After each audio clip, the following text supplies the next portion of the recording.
On behalf of Akuno Sankofa Bay, you know what I'm saying? Jay, where you at? We're trying to help our people elevate. Hope. HOPE. We're giving them hope. We doing what we gotta do, you know. Every day, one step at a time, man. We gonna make it happen. Helping our people elevate. Yeah. Sometimes I practice focus, thought, and meditate. I'm trying to come with other ways to help our people elevate and seeking knowledge, make me levitate. The lifted mental state is what results from how we orchestrate. This for the family's sake. Let's self-reflect and self-evaluate.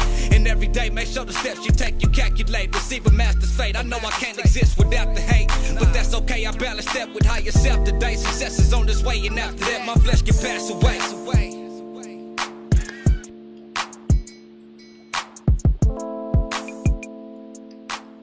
The conference will be broadcast live on the Moroccan Post Media YouTube page. It'll be broadcast to other states and countries. All right. So that will be available for you to pin and start marketing this weekend or early next week. All right. They're coming in from Boston. They'll be broadcasting live. All right. And that's major. I'm so excited about it. I hope you all are excited. We talked on a previous study group where if you lacking like finance or something to be able to make it, and you really want to make it, and you got, 60, 70% of it, the time is to make it known on these study groups. So those of us who do have, some extra finance, we can possibly assist you with getting the remainder done so you're able to make it to the conference. But don't be silent about it. We have to be able to communicate, and we want you to be there. So just make it known, even if you got to do a private chat, or something, we'll try our best to come up with something to help you, make it to the conference. So we'll go ahead and get started. You all, Tribe Ujima's study group every second and fourth Wednesday. So this is the fourth Wednesday, and we'll be on from 8 to 9:30 p.m. Might be a little later, might be a little earlier. We'll see how it flows here today.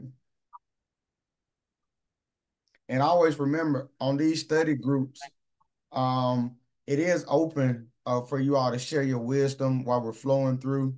Don't be afraid. Just make sure it's pertaining to the topic. That's the only thing that I want to stress. Right.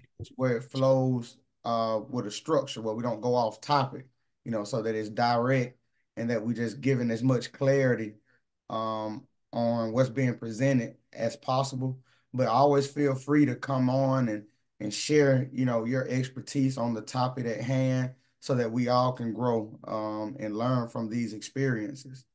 And so I just want to make that known that it's okay to come on and share knowledge and wisdom with us so that we all can grow as one.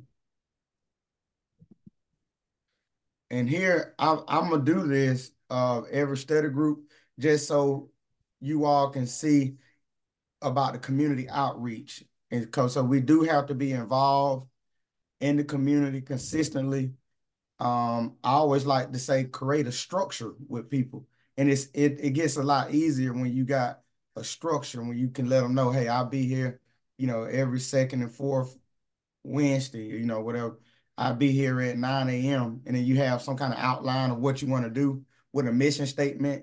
It don't got to just be more when you're talking to people like them. I ain't saying nothing about being a more to them, but I wanted to build a positive connection with the staff, with the children, and reach them where they are. And so we can use, knowledge of our ancestors to even teach them agriculture and tap them into like knowledge of Venus and Polaris Star and the Dog Star Sirius and the constellations, where they learn about them anyway, but we just kind of tied all the way into agriculture, and so we eventually, what I want to do is try to get telescopes, through some of the funding that we get for doing some of this stuff. We get funding and we can get telescopes, so we can actually look at some of these stars and different planetary systems and engage them like that.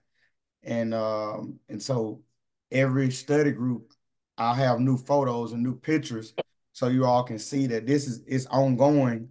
It's not like a one-time thing and then we're done.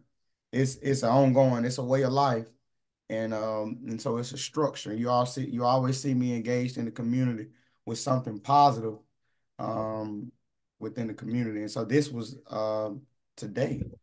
This actually was today.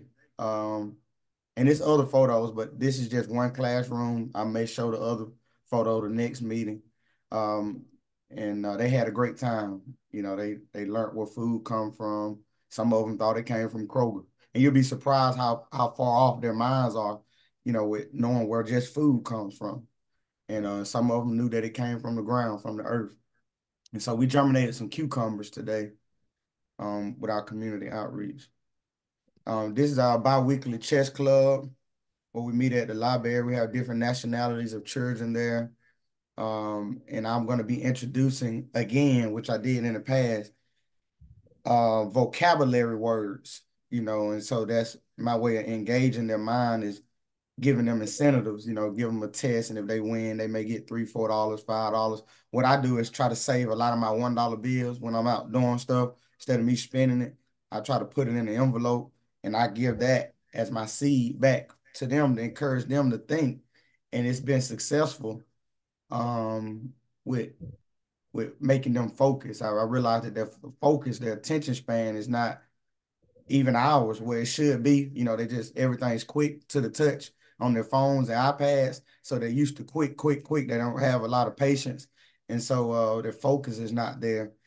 And they're going to have focus to, get over into the study groups. Some of them may can come to the study groups as they get older, but they'll need more focus. And, they learn critical thinking, connecting the dots.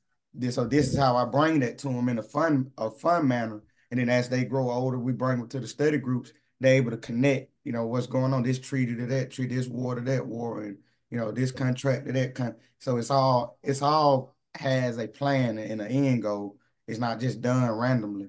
And so I'll be introducing vocabulary words once I get a few kinks out the way. But yeah, I save my dollar bills, and over time, maybe $2, $3, but it saves up, and that's how I get them sometimes to focus. If y'all get the question right, you'll get $1, and they tighten back up, and they focus. And so that's been real successful. We meet 2 times a month at our public library. They don't charge us. They actually bought the chessboards, so there wasn't a lot of upfront costs. You can partner with your public library. They probably love to have something like that. And they get funding. And so 9 times out of 10, they should be able to help you in something, whether it's bringing snacks or something to the program.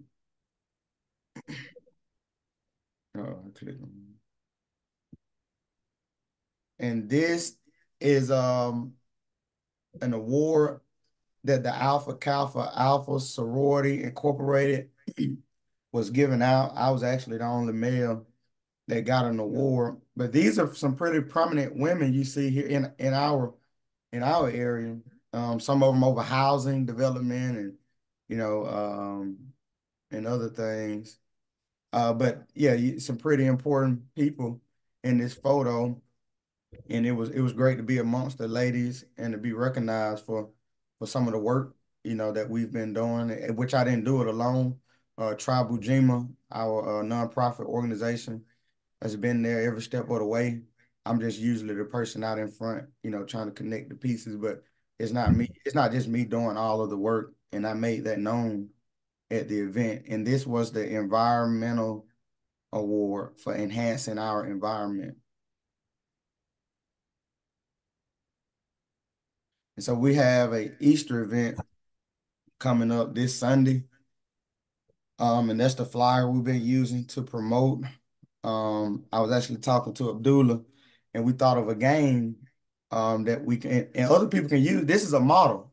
What I'm showing, the reason I'm doing this, because this is a model of outreach on how you engage the community. You could do other stuff.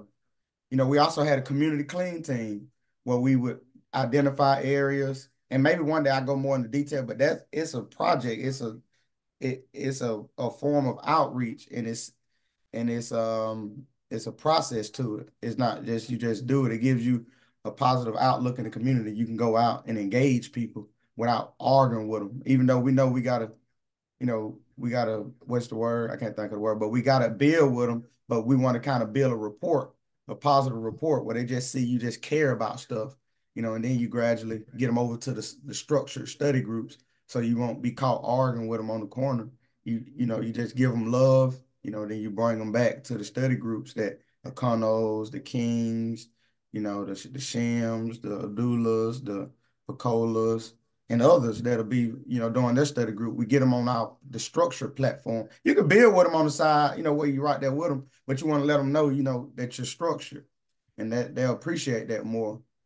And so, yeah, this is the Easter event that we'll be having. And the game that we thought of is the bean bags just came in, where we will use the bean bags.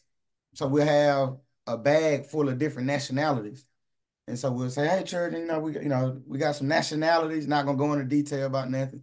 We got some nationalities in the bag, reach in the bag, and then whatever nationality you pick, you got to grab the bean bag and toss it onto, we have some cardboard, maybe, I think it's like maybe a 2x2 cardboard or something. And we have them placed a few feet away, make it kind of hard. And where they got to toss the bean bag and land it on whatever nationality they pull, but black won't be in there, and that'll just be subliminal, where we just plant that seed in their mind. They'll see more, they'll see French, Chinese, they'll see all these different nationalities, but they won't see black, and then we'll pass out the pamphlets. Been printing out some of the pamphlets that we'll give out that gives the origin of Easter. And so we'll pass that out. We'll have a session where we get the rabbit to read some of this, where we'll read some of it to them, and just engage them like that.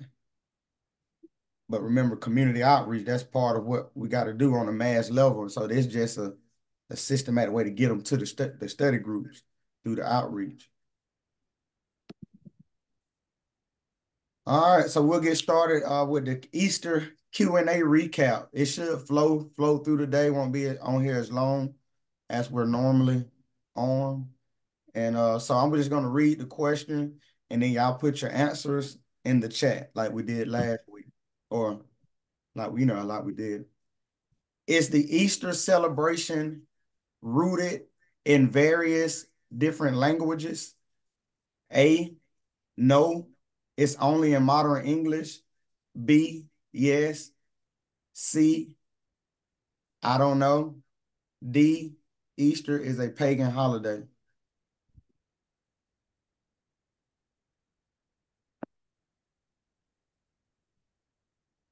You just put your answer in the chat.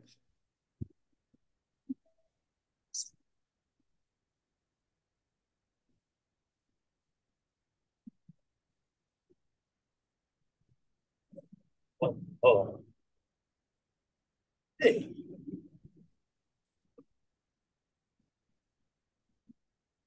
Is Easter the celebration? Is the Easter celebration rooted in various different languages? A, no, it's only in modern English. B, yes. C, IDK. Or D, Easter is a pagan holiday.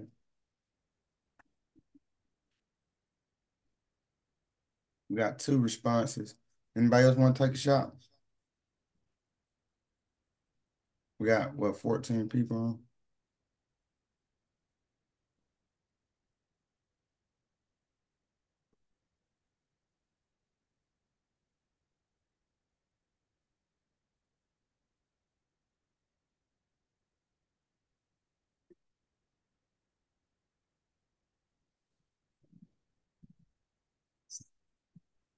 Okay. So the answer is actually B. And so you have the Canaanite, Ashtaroth, you have the Phoenician, Astarte, you have the Babylonian, Ishtar, the East Star, Ishtar, you have the Sumerian, Inanna, you have the Anglo-Saxon, Easter or Ostara, And then you have modern English, Easter. And so Easter is rooted in various different languages. And some of those languages I just mentioned, or I mentioned the word in various different groups of languages. Astarte, Istar, Inanna, Astareth, and Eastar or Ishtar. So the correct answer is B. Anybody want to jump? Anybody got anything to say for more clarity?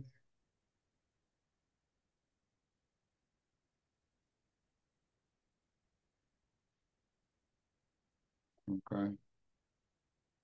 All right. The next question. Anciently, were the deities that represent Easter, Astarte, Ishtar, Inanna, etc., feminine or masculine or transgender?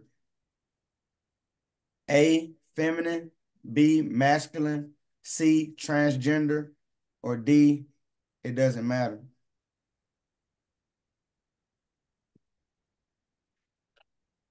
Because you'll see a lot of people say it doesn't matter, you know, and then so what is transgender then? So what if it was transgender?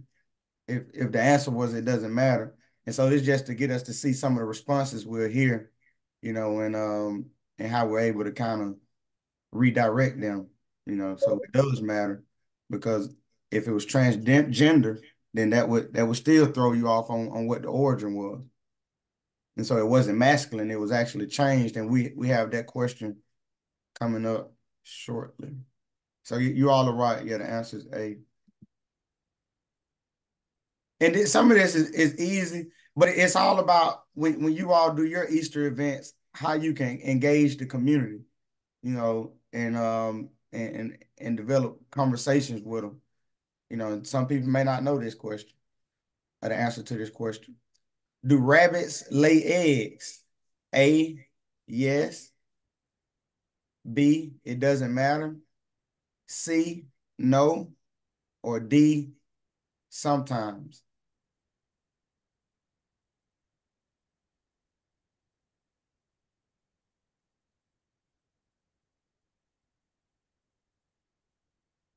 We got two C's. Y'all sure it's not B?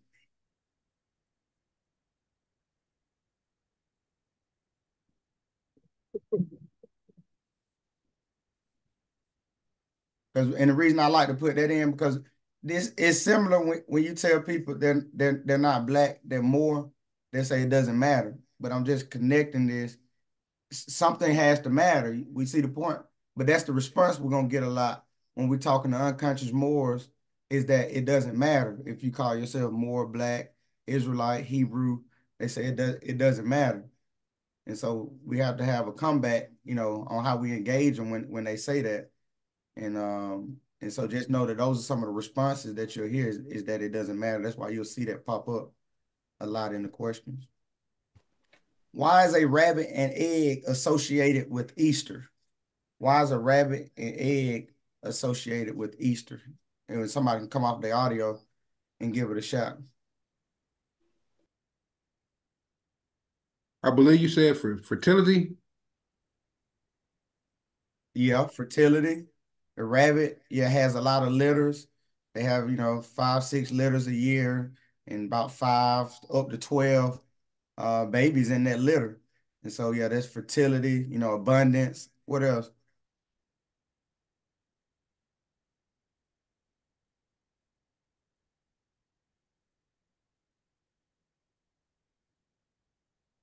Why? What does a rabbit? Because so we say the rabbit don't lay eggs. So why egg? Why is the egg associated with Easter? If a rabbit don't lay eggs, why rabbit and egg in Easter? Is it because women have eggs? I don't really know, but I'm thinking because women have eggs. Yeah, women has eggs. So let's take a few more shots. Good, great response. Anybody else want to take a shot? Fertility. Yeah, fertility. I think a brother Connell said that. Okay. But yeah, but you're right though. Yeah, yes. Anybody else want to take a shot? I guess the birth of a new season, a birth of a it symbolized, if you're a Christian, the the resurrection of Jesus. So I think it's the birth of a new era, a new year. Right, you're right on. Right on. I was gonna say bringing in new life.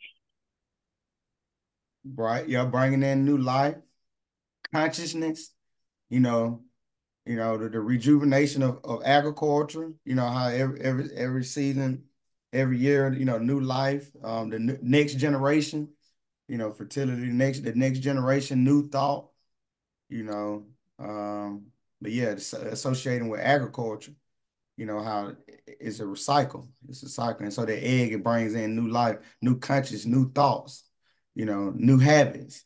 And so we'll read this. Just read the second paragraph. Somebody just read the second paragraph.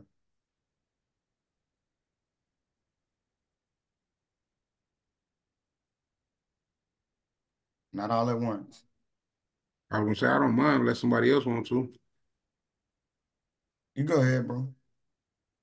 The Easter Bunny is a continuation of the reverence shown during the spring rites to the rabbit as a symbol of abundance. The honoring of such emblems of fertility extended to eggs. The egg serves as a representation of new life. It stands for the renewing power of nature and, by extension, agriculture. The egg can also symbolize regeneration in a spiritual or psychological sense. The ritual coloring Easter eggs stems from the tradition of painting eggs in bright colors to represent the sunlight of spring. And so you all will see how we can tie through our garden and our agricultural programs. See, we can tie this in. We can tie Easter in without seeming offensive to the unconscious, because we just talking agriculture. If you we just talking, we're not going against your religion, quote unquote. We're not going against your belief system. We're just talking agriculture. We actually got a garden. Come grow some food with us. So it eliminates arguing with. I'm just throwing it out there for whatever it means. But we can tie that into our programs without ever even arguing if they're black or white yet. We're just going into what they already know and just giving clarity on it.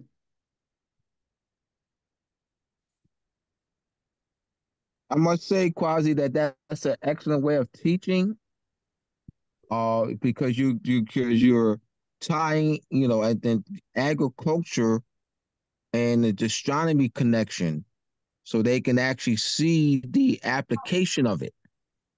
Where it's more concrete. It's a more concrete way of teaching. That way can be taught. That same method can be taught to adults. The same way that Kwasi will teach children, he would use the same method. No change it. Doesn't change anything to teach adults. And remember, because of the conquest and social engineering, a lot of I'm not gonna say it. I'm gonna leave it alone because I don't want it. I'm gonna leave it alone.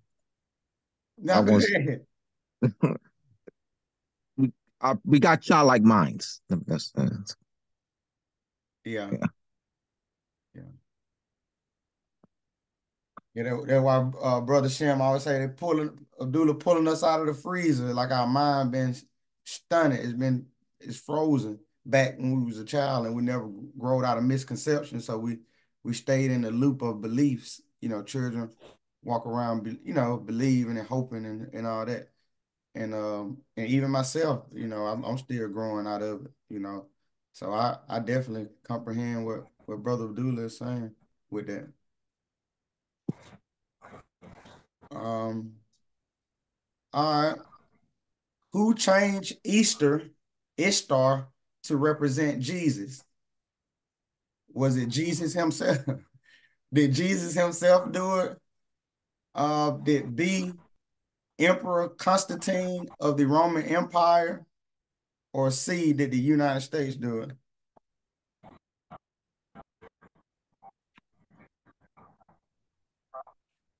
Do it. Y'all sure it wasn't Jesus himself?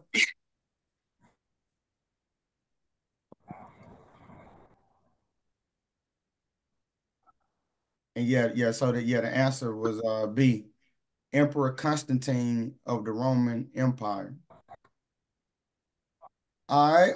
Venus is stationed how many planets away from the sun? A, 3 planets away, or B, 2 planets away?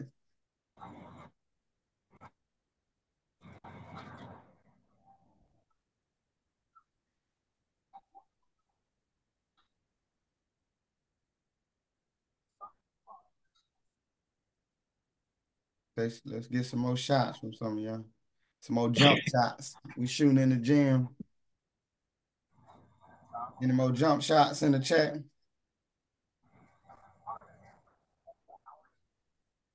gonna put C. I don't know.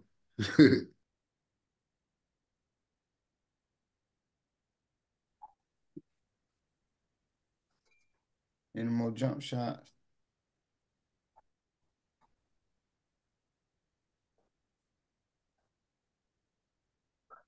I'm trying to Google it.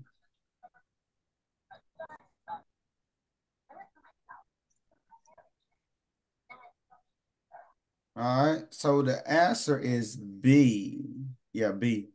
Yeah, Venus is the second. The Earth is actually the third. So we're the third station, planetary station away from the sun. Mercury is the first. You got Mercury, Venus, and then the Earth. So that's why they say you can see Venus with the naked eye. It's it's right next to you, so to speak.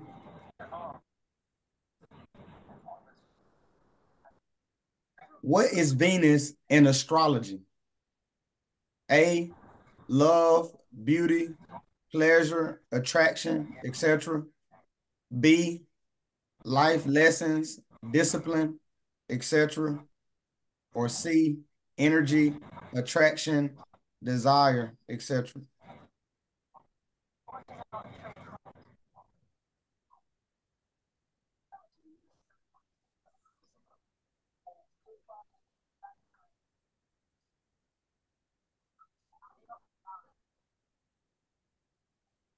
Take your time and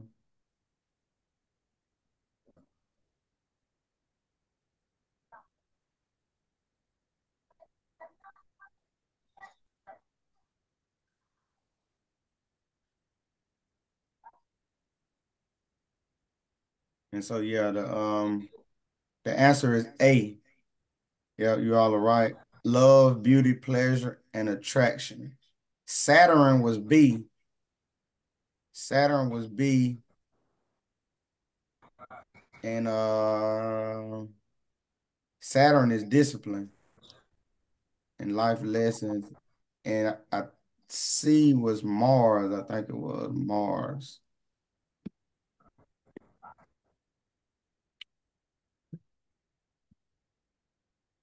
What is the heliacal rising of Venus? Somebody come off the mic. And what's the heliacal rising of Venus?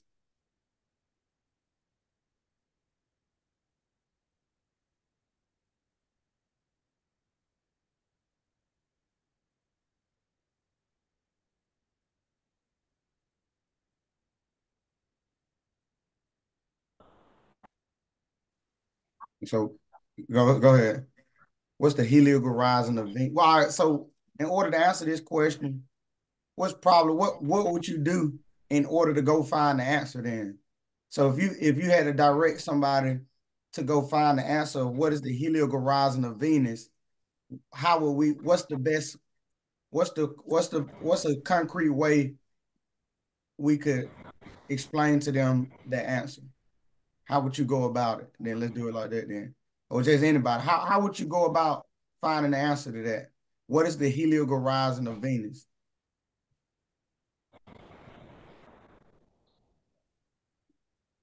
Well,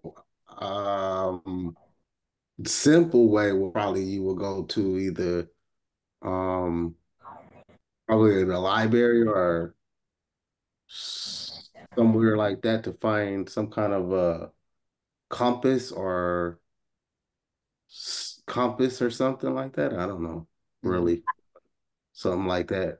I mean, I think, wait a minute, if they navigated from the star, so it would be probably a compass and probably telescopes or something. I'm not really for sure, but That's something like okay. that. Good. I All think, right, I just went and looked it up, I and it think, says the rising of the east just before sunrise. And but when you, say it again, bro. I just looked. I googled it, and Mm-hmm. it says I'm gonna read the full text. It says, someday later, when it gets back into the point of the zodiac, about 15 to 17 degrees before the sun's longitude changes again, becomes visible, rising in the east just before sunrise. Yeah. I think when we So start with the etymology of the word, That's what that's I what was I was thinking. gonna ask. What is the meaning of heliacal rising? Right. That's what I was thinking. Because even in law, we have to do that.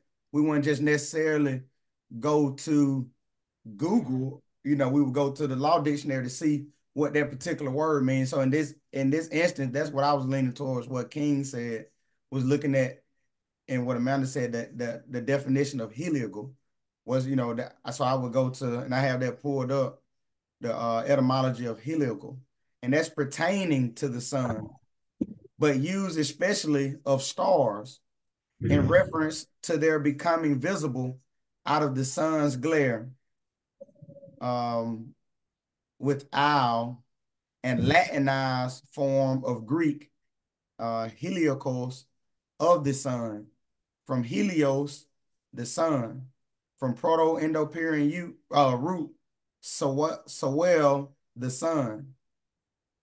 And so pertaining to the sun, the heliacal year used in ancient Egypt is reckoned from the heliacal rising of Sirius. That's a different star. Um, thus it is also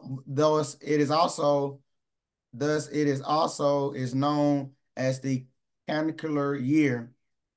And so yes, pertaining to the sun. So the heliacal rising of Venus is what Brother Kono said, is where you'll see Venus rise before the actual sun. You'll see Venus rise before the sun as the bright morning star. So it'll rise as if it was the sun. And then that's when you get into the conjunctions, which I'm not able to explain. I don't know if Brother Abdullah want to just go a little bit into conjunctions, but that's a conjunction. Dealing with the sun. It don't have to be Venus though. So you got a heliacal rising of Sirius. You got a heliacal rising of various different stars where it will rise before the sun, still pertaining to the sun. So there's various heliacal risings. It's not limited to Venus. And all these are astronomical events that are charted and kept up with as the clock on your wrist. It's 6 o'clock. It's the heliacal rising of Sirius.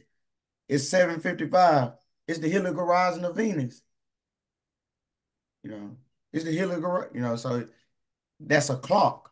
And so that's culture, and that's where our power originated, because they can't cut off your internet and you no longer can do anything. It was charted as a structure, just like the clock on your wrist.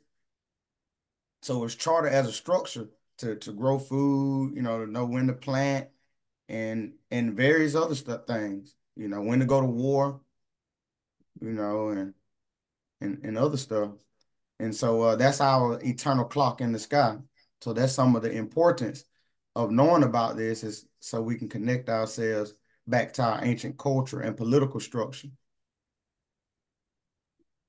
So with the people that would be doing that, would they be like seers or just the regular people doing that? Uh, Like studying the constellation or the Hilo Horizon. Everybody studied that or just a few people? um, Well, you had everybody had to, take care of their own vegetation. So yeah, So where it everybody was would. it probably was taught.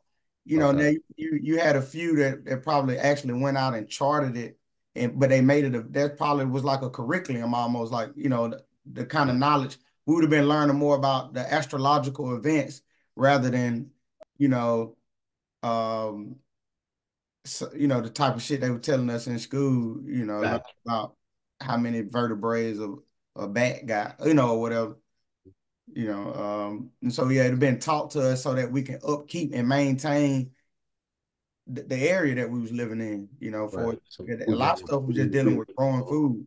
yeah, we would know And when to grow the food. self-development. Can I, Harvest. can I, Yeah. can I add a little? Thank I believe it was a customary practice. It was out of customs. That was for the community as a way to reserve, right? To reserve these things, to replenish the earth, these to know the astrological events so they can make certain preparations, because once they mapped out the stars and they seen a pattern, they can just replicate. It's just a rinse cycle and repeat pattern, because they learn that these things happen in cycles, and they was able to measure these timelines and these events to understand how the solar system, work in unison. Gotcha. Islam. And and also that's what you'll see, as above, so below, playing a more role. We knew that what's in the sky and in space also is in us. And so that's where you see people use, like, Venus, Mars, and Mercury to chart out the inward makeup, of who you are, the degrees of different planetary systems and the energy values that was available in learning self, because that's where you see as above, so below comes into more potency, so I just wanted to offer that as well. Anybody else want to add their wisdom?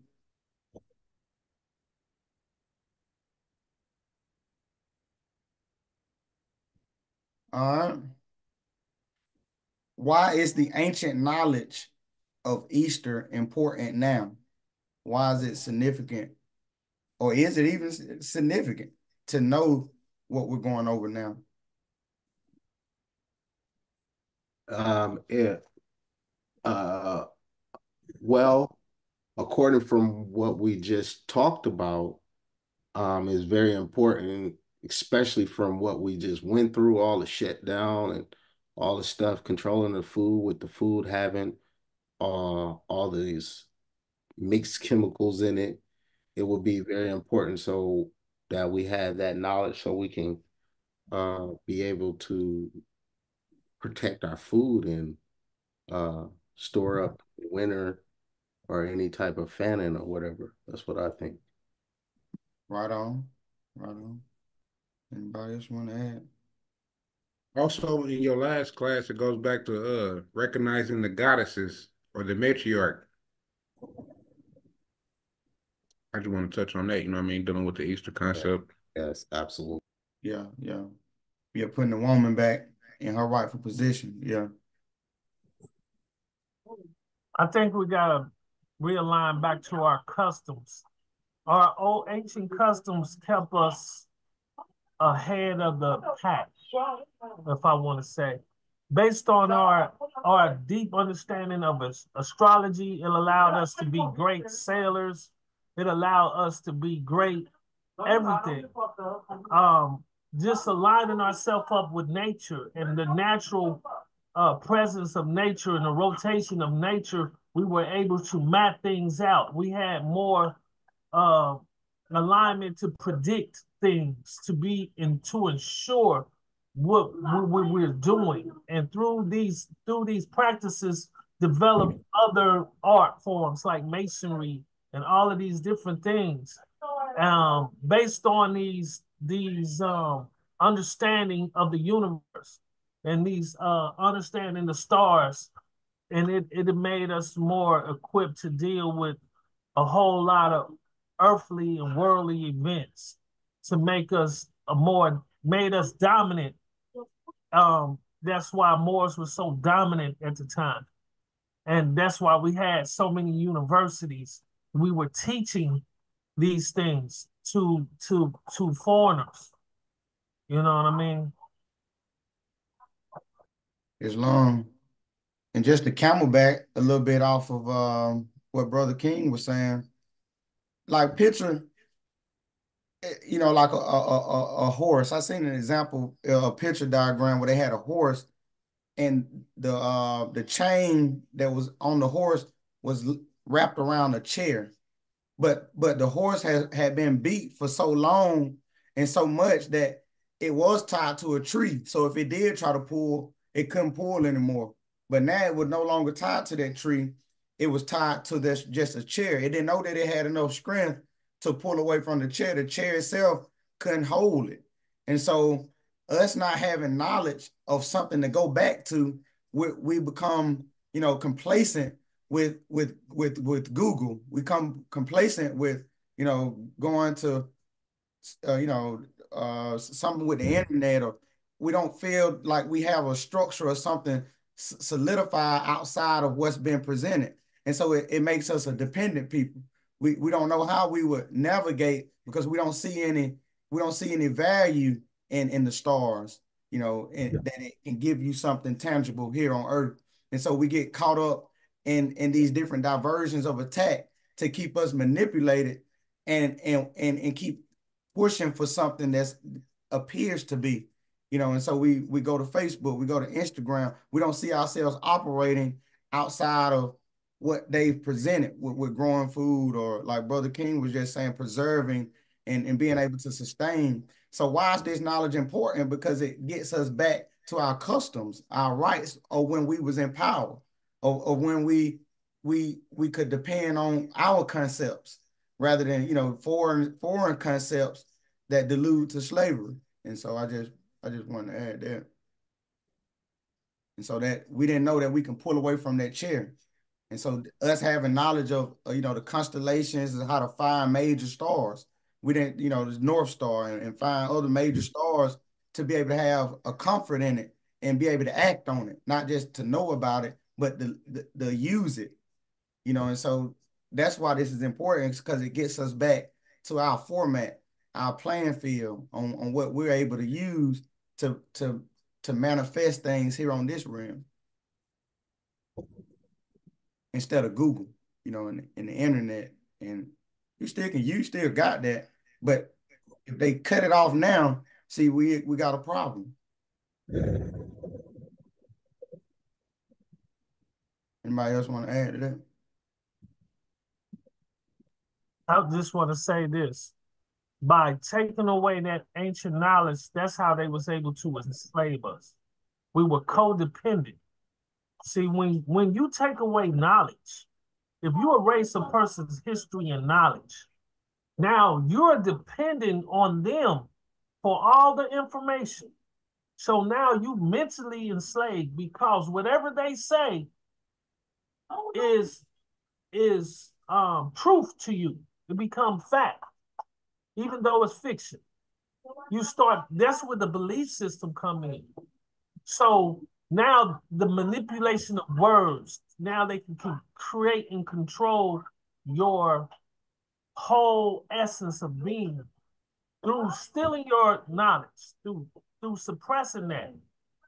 That's why they wanted to take away your reading, your knowledge, your language, so they can suppress your thoughts. Islam. All right. Great clarity. I appreciate that, Brother King. What is no. Yeah. No, I was just gonna say that I think it's important because as far as the children growing up now, unless they're taught now, it's a lot of things they won't know. And it's interesting how a lot of the what they call holidays or celebrations go back to astrology. And not only that, but how they use the symbolisms. So the reason why they have the Santa Claus, or the reason why they show the Easter Bunny, for them to understand the significance in it, instead of people just stating it's a pagan holiday, actually digging into and finding out why these certain items are placed here and used to explain things, that makes you go back to the astrology. So I think it's very important that, like you said, we have the foundation, and like he was just saying, us going back to our ancient knowledge and tying that back with the children. Well said. And yeah, and just even how they use this next character, this Disney character that they created, like Sister Kim was saying, giving us a connotative meaning behind these symbols, but the symbol itself represents what it always represented. But since they controlled the words and how we viewed it, they was able to create a Walt Disney script and have us play it out while they sit back and laugh at civilizations. And so what, like Lucifer, so let's look at Lucifer. What is the original meaning of Lucifer? Is it A, an evil spirit attacking people? B, a demon of the underworld? C, the morning star, the light carrier, light bringing, Proto-Indo-European root, Luke, or D, Lucifer? He doesn't exist. C. And so, yeah, so the etymology. And so those of you who are on and may not think, oh, these folks done went crazy. So what you're using is etymology. Etymology is a tool. So if you don't know about etymology, then you'll say we just creating our own, we just on here talking. But if you take time to go check out etymology, you'll see that etymology is the study of the origin of words in its different forms. And so Lucifer, it just means morning star.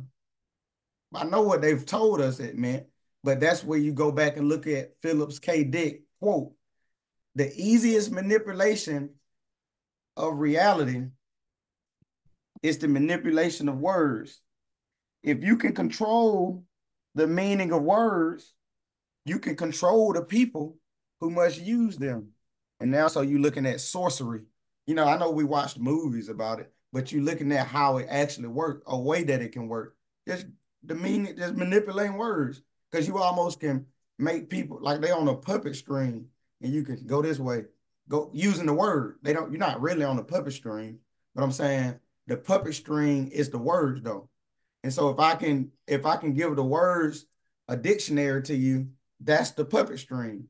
It's not actual puppet strings, but that's what they're That's doing. why it's called spells. Spells.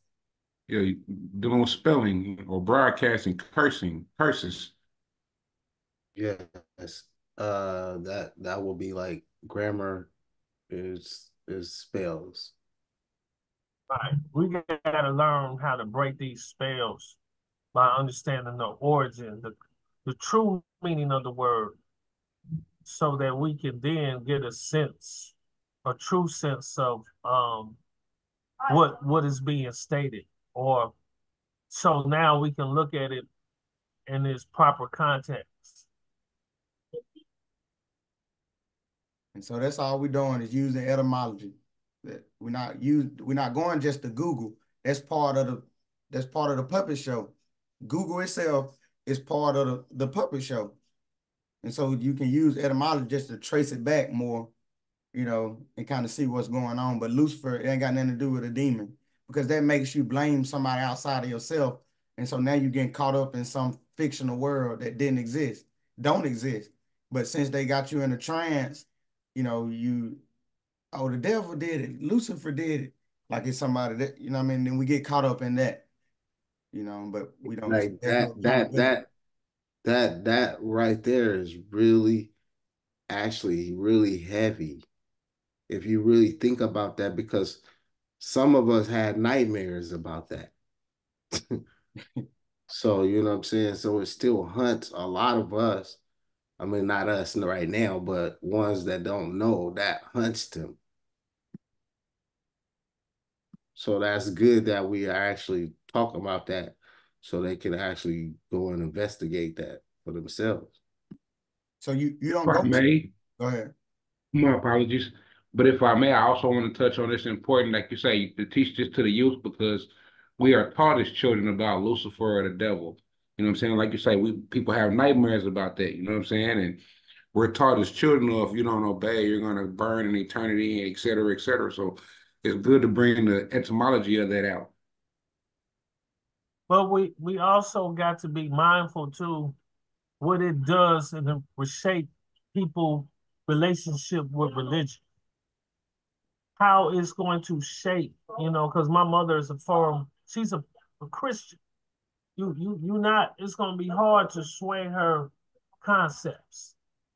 And she's going to look at that. But when you give people the true essence and say, this ain't what I'm saying, you give them that, now they got something to ponder on. You give them a way to recalibrate their thinking, to reanalyze what they've been practicing. If they've been practicing something in truth or in fiction. It's going to, I know a lot of this is going to be uneasy because a lot of us are, like myself, I'm a Muslim, but it's going to change how your relationship to these religions. And it might even unlock some of the deeper secrets behind these religions and also give you more insight of what you need to look at. Because a lot of these books, they're allegories and how to extract the true essence, the true wisdom out of the book itself. Islam. Oftentimes we're not taking into consideration and under account that regardless of our intention and our expectation, it's going to be dependent upon how receptive the individual is and how open-minded they are, or how deep the effect of what is going on has affected them. It's like coming into an esoteric understanding of a thing. No matter how simple you make it, some people don't have the mental endurance or capacity developed inside of them for them to even understand where you're coming from. And you have all the best intentions, and it hurts if you allow it to, but you have to give consent to the energies that causes those emotions to form. And then you still have to get back on your job. But it doesn't mean that that person doesn't want to. It's just that they haven't developed to that capacity yet, oftentimes. And then you'll find that you'll Hey, it's so hurt, like I said, yeah, this. Hey, who you talking to, Larry? We can't really hear him. Go ahead, Lawson.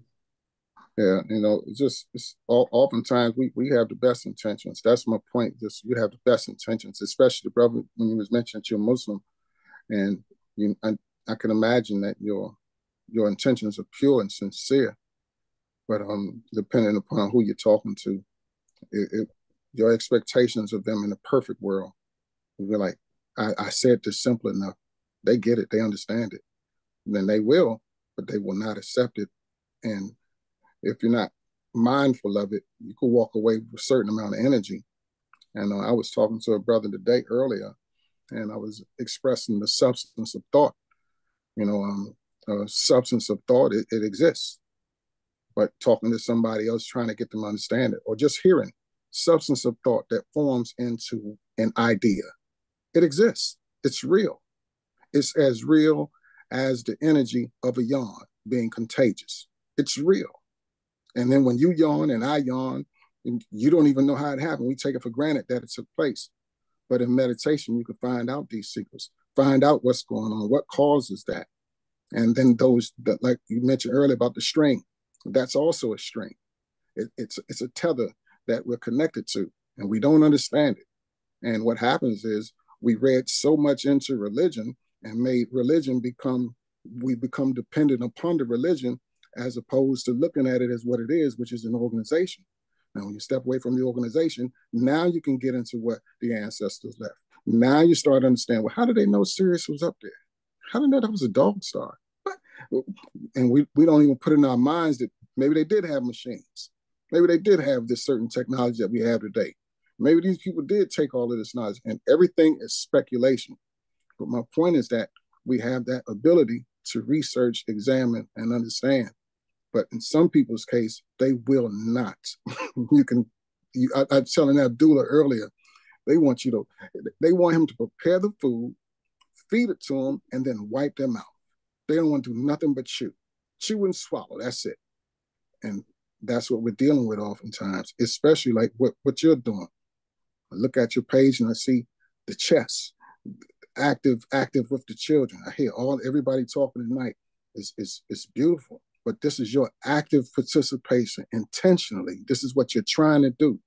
Don't forget, this is what you're making that effort. But someone else that you want to have it can be demoralizing, but you have to give consent to that energy that forms thought in order for it to affect you, to take you off your square. So absorbing all of that knowledge is one thing, but expecting somebody else to receive it the way you intended, that expectation might be a little bit too high. I land. It's not. It's long. We'll go on to the next slide. What does the day Friday associate with? A, Frieza from Dragon Ball Z.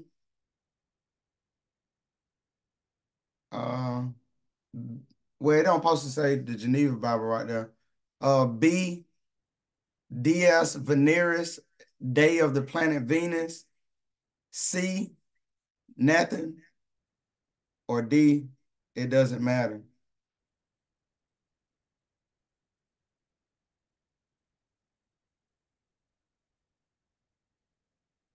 What does the day Friday associate with?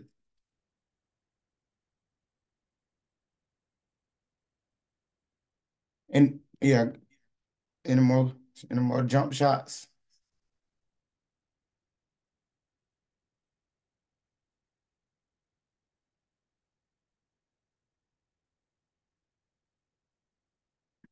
And every like Monday, dealing with the moon. Tuesday, Mars. Wednesday, Mercury. Thursday, Jupiter. Friday, Venus. Saturday, Saturn. And Sunday, the sun. And so it's not just Friday. You'll see that it was already, they looked at this and as above, so below. As above, so below. So yeah, the answer is B. Disregard the Geneva Bible part. I supposed to took that out. I guess it didn't delete.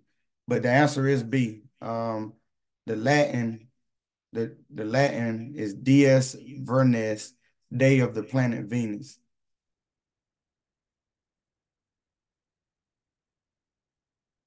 Did the letter J always exist?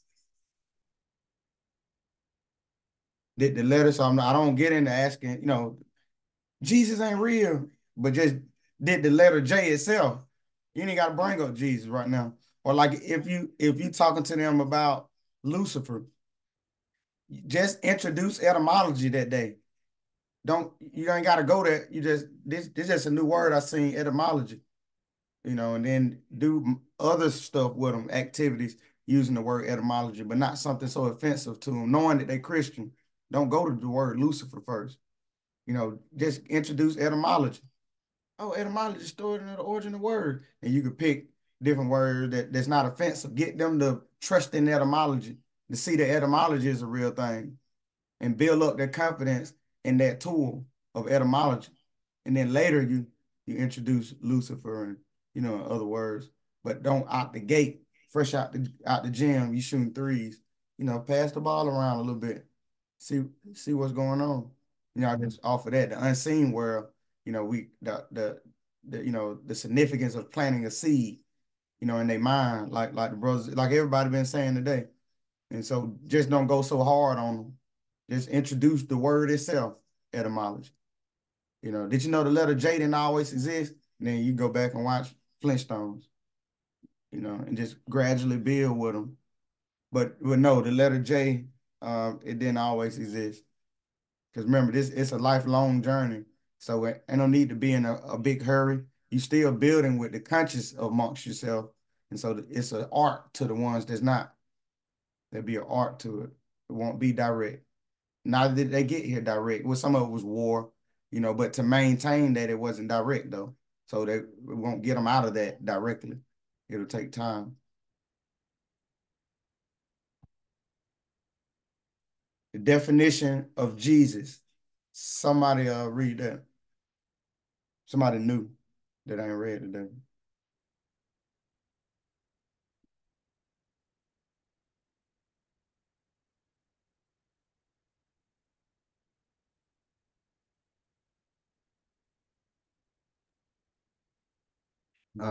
Jesus is the Son, the Son of God.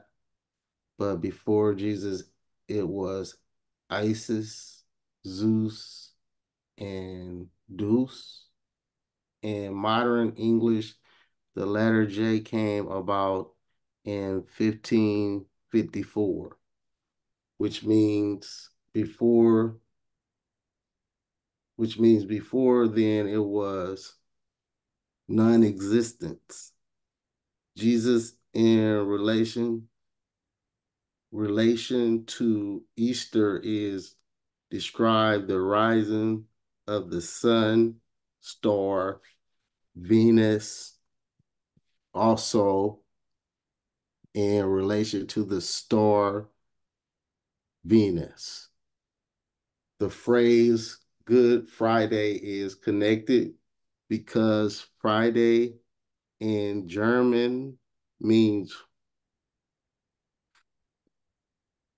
fridge. Fridge was the good goddess of fertility in Germany. It is also known that the Germanic word is translation of the Latin word dies,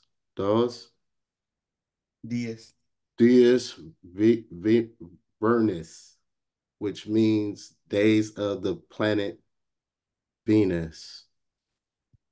And that's Moroccan Post School of Government. We did this. We came up with these slides. Well, they came up with them and gave them and helped us out at the last Easter event last year. And so these are different slides that we're gonna pass out at the event. And we know everybody ain't gonna, we don't understand all that. But even if 2-3 people, read it and we're gonna read some of it, but I'm saying they go home and read it. Somebody, they're gonna look at it and maybe flip through it, and it'll be that seed that we're planting, and so, but this is one of the slides that's we'll pass out, and it's closer to the last page. But you all can implement this too in your areas and print them out. Even if I go into that next time when we. And then the etymology of Jesus, the name Jesus is the modern English form, transliterated. That's another good word. Transliterated from ancient languages, Phoenician, Babylonian, Canaanite, Egyptian, and Chaldean. The Arcana of Freemasonry book by Albert Churchward.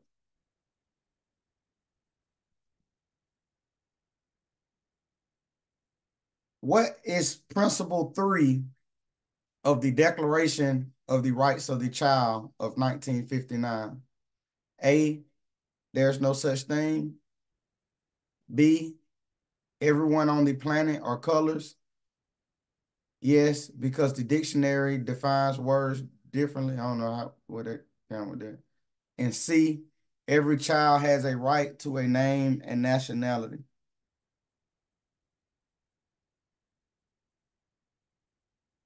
Is there no such thing as the Declaration of the Rights of the Child?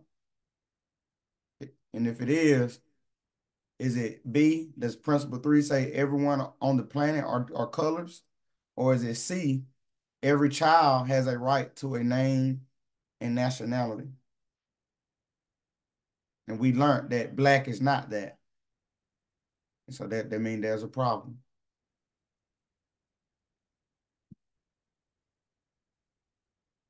What is Article 15 of the Universal Declaration of Human Rights of 1948?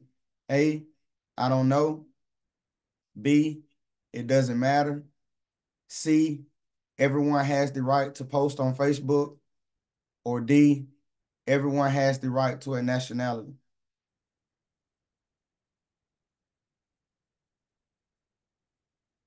So just know, if the answer is A, it's maybe A, maybe B, maybe C. But if the answer is D, then there's a problem then. Because black is not that. So that means we outside of what humans are talking about. So now we 3/5, 14th Amendment, chattel slavery, bureaucratic servitude. And so now something's going on now. But see, we got to be able to face this and know that if we got a right to a nationality, what's going on then? That's just where you can start with your thinking, those of you who are new. So what's going on then? Man, I thought if all the humans got a right to a nationality. So what is African American? What was a colored person? What was a black man?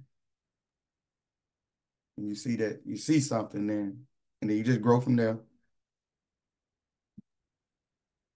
So that's all I got. So this is the Tribal Ujima Study Group. Every second and fourth Wednesday. The next meet. Can I ask a question real quick? Yeah, go ahead.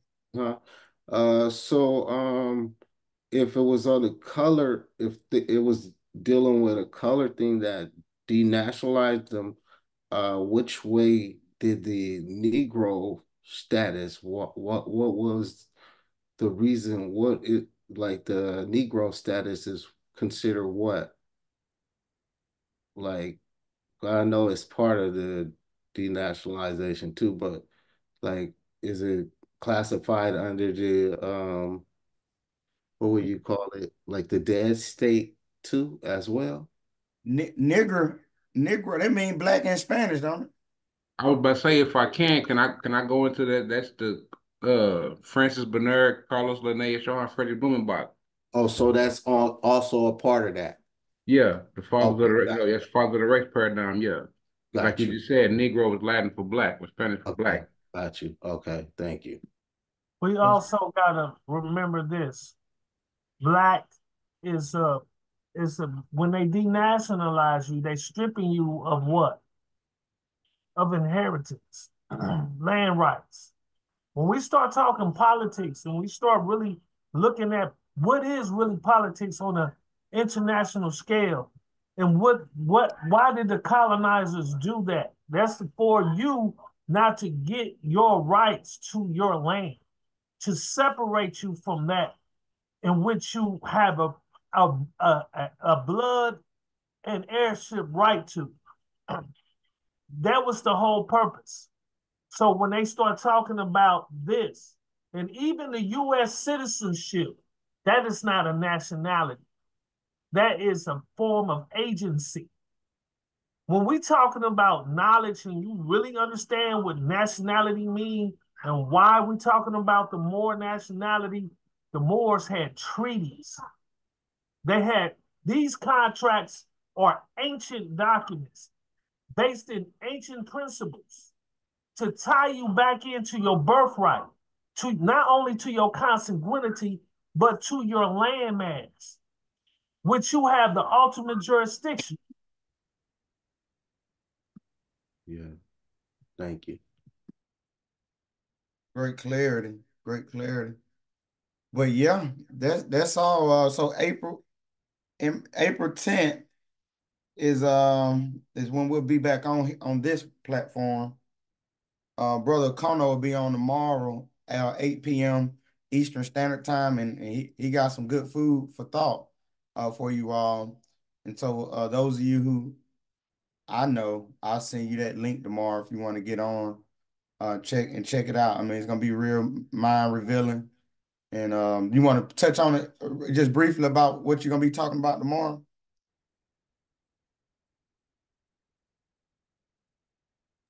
Mop, I thought I was mute. It's gonna be part 3 of the fathers of the modern race paradigm, stripping the Moors of their land, resource, and estate. And so I'm gonna touch back on Francis Bernard, Carlos Linnaeus, Franz Boas, Melville Herskovitz, and I'm gonna add 2 more to it. As I said, those 2 I'm adding on to will be the ones who stripped us from our benefits, and also the one who changed the image from the darker indigenous people to the lighter complexions we see today. Islam. I can't wait on that. I didn't even know some of those names. So yeah, this is gonna be good. So you all be ready to get on tomorrow. But April 10th, is the next time we'll be on the Wednesday, on the second Wednesday, and we're gonna go over how to use PowerPoints. Now you can use other stuff. I know Brother Connell came across Canva. I think Kim, she knows how to use Canva. Go ahead. Oh, so And but on the 10th, we're gonna be looking over PowerPoint, how to use the PowerPoint, because everybody on here got great information. Now it's time to how do we put it on a presentation, a structured presentation to be able to just get it out like that from a structural point of view. And so we'll go over how to set up presentations on PowerPoint. We'll do a Q&A about PowerPoint. How you do this, we'll go over and we can work on that. So I'm going to put together a PowerPoint slide explaining how to use PowerPoint to the best of my ability, but a lot of it's going to go from Q&A where you can ask specific questions, and then we'll go into that. And so that's what we'll be looking at on April 10th is how to use PowerPoint. So when this mass community outreach in these study groups, we're going to need other people creating their own study group. Think about it, even if you do your study group once a week or once every other week or once a month, even if you do it once a month, that's still okay. Because as we all grow, and now you got a study group, damn near going on every other day, they're able to get on some kind of way and build and learn. And that's what's going to be part of our outreach and mass teaching, is having a structure. We won't do it without a structure. Just be on Tuesday and then you ain't on for another 3 weeks. So everybody can promote everybody else. You're going to have even the planetary system. We looked at that today.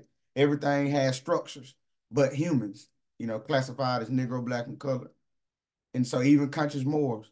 And so that's going to be good to know how to put what's in your mind and lay it out on a PowerPoint. And so we can have a structure to receive the masses of people, because they'll be coming, but we got to be organized enough, to be able to give to them what they need in a structured manner. And so that's why I wanted to do the PowerPoint slide. So those of you who are well studied are able to start to put that onto a presentation. And I'll help you. I'll be there to help you as long as we set a date and we all agree on it. I can't just randomly help you. But if we set a date, then I can get on and I'll help you touch it up. For it's like moving stuff around and making it look like something, I can do that. And so in May 18th, y'all get ready for the Moorish Birthright Nationality Claim Conference. It'll be May 18th in Philadelphia. I posted the flyer, but if you just came in, you probably can't see it. So I'm gonna post it again. And you also can go to Abdullah Bey's Facebook page and click the link, the Eventbrite link, to purchase your ticket. I said it, and I'm gonna have to say it again. if you lacking resources, to be able to go, you gotta make it known so that we can assist those of us that has extra 5, 10 notes. I got an extra 5, 10 notes. And so, but I'm not just gonna give it to you. You got to show that you got what you got, and that you got efforts, like Brother Connor, we was talking, that they at least have efforts in trying to go, and then we meet you there wherever you at with it. And what I want to propose as we move forward on all of our study groups, and we'll figure out who we have to have a spreadsheet on how we keep up with our finances, but we got to get enough trust in one another, because we talking the talk, but we got to get enough trust in one another to be able to send $10 over to Terrence and Abdullah them to put it, or whoever. You can say, I'm good at managing money. We've got large grants, $25,000 grants, 5,000, and we got stuff to show for it. We got notes still in our account to show for it. We're still working on financial spreadsheets to be able to show the breakdown of this category and that category. But I just say that to say we got to get into it. I don't care who holds it, because if I can't trust you, then we got to, so we got to be able to send, and even if it's $1 or $2 every study group, because we'll have other conferences in the future. And so we got to already know that. We ain't got to wait till the next conference in 2025, 2026. Know that there'll be other conferences. And so now is the time where we start Cash Apping or PayPaling or putting in $1 in the envelope. Then at the end of the month, you mail it or get a money order or something, and you mail it to whoever the designated person is. And then at the end of the study groups, we can have a breakdown and say, well, we got, 2,500 in our political zone account, whatever we're going to name it, which goes towards the uplifting of what we're doing. And we vote on how we use the finances. And if we can't get there, then I got a problem with that. So I want to push us to be able to get there. Like I say, I don't have to be the one that hold the finances. I'm all right with sending it to Terrence and Abdullah Bay them. But we got to get there, though, where you got $1 or $2 every week, every other week. You're going to have it. And so you got to put that aside in order for us to be able to prepare this thing forward. And so I want to offer that in the future. I'll do a presentation on how that can work and how that can go for us, the upkeep of it. And then we designate somebody, and they can't use it themselves. We just got to vote on it. If we can't get there, then don't worry about it. We just having meetings and talking. I'm saying the conscious ones, us who already understand, we can do that. $5, $10, $20 if you got a good week, $30, $1. But at least, but I challenge you to do at least one note every study group after we've come up with how we're gonna do it. At least one note every study group. If you can't do that, then I put that out there to challenge you. And that's all that I have. Anybody got any last remarks? Anything they want to say? Yeah, I just want to be clear about when I mentioned to you about the, just in case anybody didn't understand, the substance of thought. When I mentioned that, the same thing that you just said, how you're building for tomorrow. Right now, you're creating substance. Right now, you're vibrating. Right now, that vibration that you created left from you came through the airways, through the ethers, went into each one of us. We, in turn, will act on that. That action turns into an oscillation. That oscillation creates a frequency. That frequency is the key that manifests what you spoke about. And this is the substance of thought that I'm speaking on. Now, once we set that in motion collectively, what's to stop it from manifesting?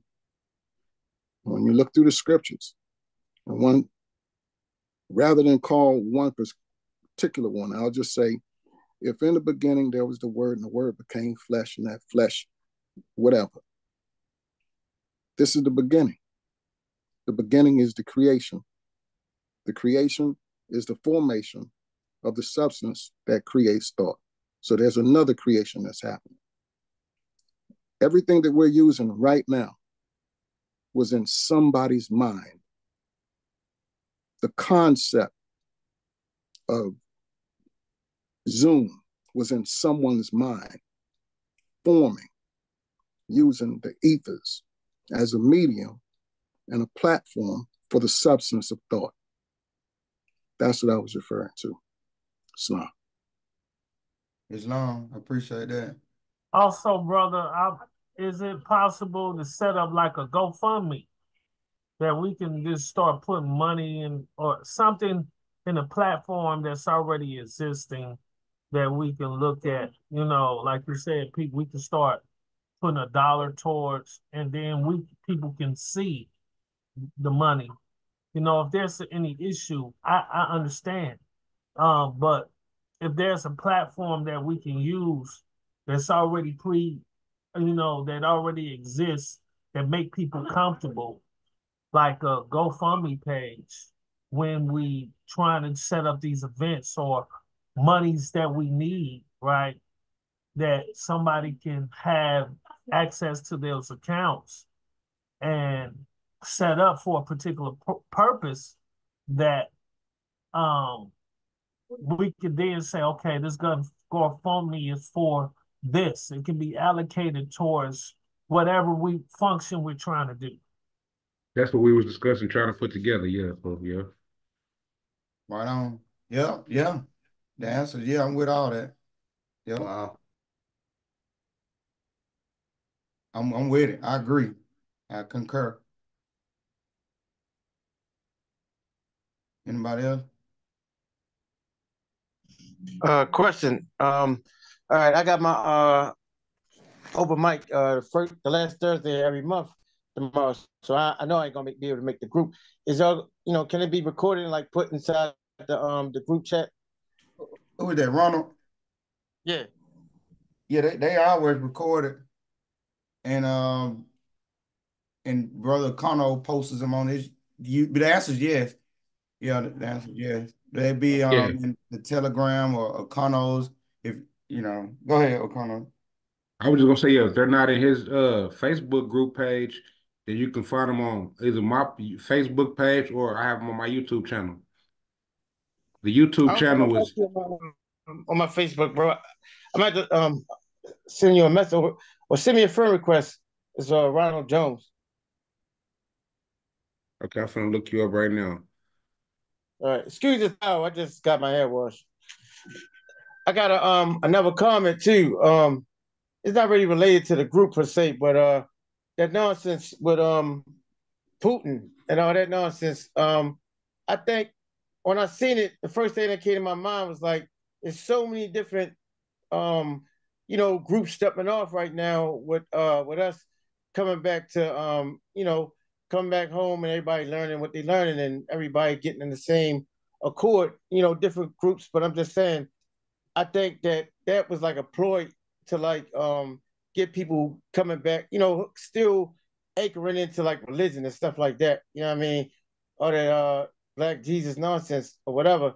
I mean, we know they Russian icons and all that stuff, but I'm just saying, when I seen it, that's the first thing that came to my mind. You know what I mean?